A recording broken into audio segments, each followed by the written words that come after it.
All right, we are going to talk about skincare, but before we do, we're going to get a little fun in. All right, let's do it. Just in time. Tony, take a look at the screen here. We're going to do a little quiz. How do you say this word? Isohexadecane. That sounds right to me. All right, next one. What do we have?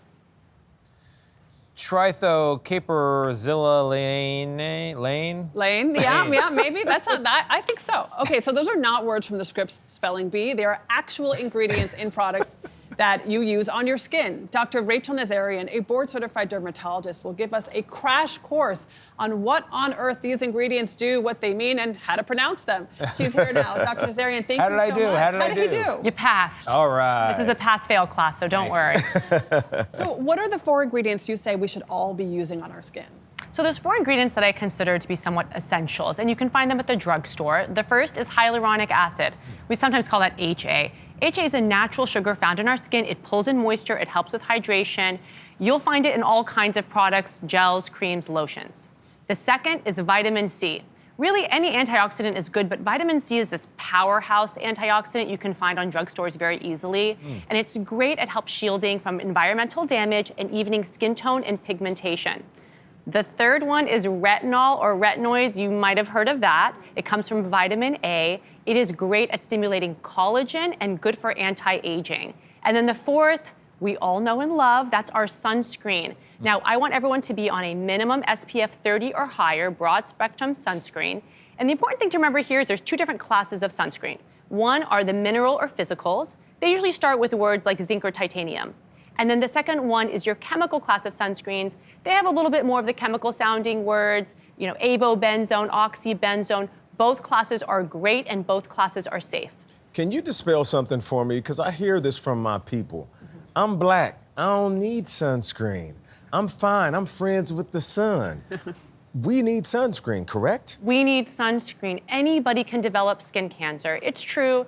If you have darker skin, you have a little bit more protection against sun because of the natural melanin in your skin, but you still have to protect yourself. And aren't we all aging day by day? Sunscreen helps prevent premature aging as well. So what were the ingredients that Tony had to read?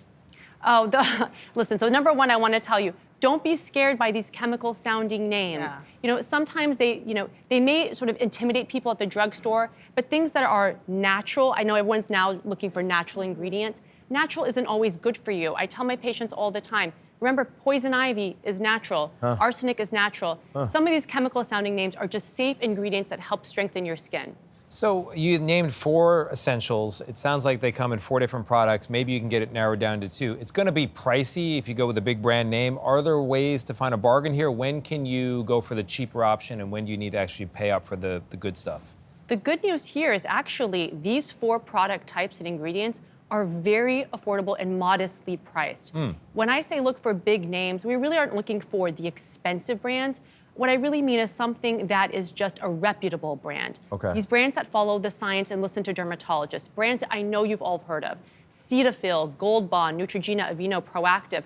They work very closely with the medical community and they make products that are safe and effective. So lesson you were here, you said that we don't need to use as much soap as people actually do. Yes, I think about that regularly, I have to say. Why not?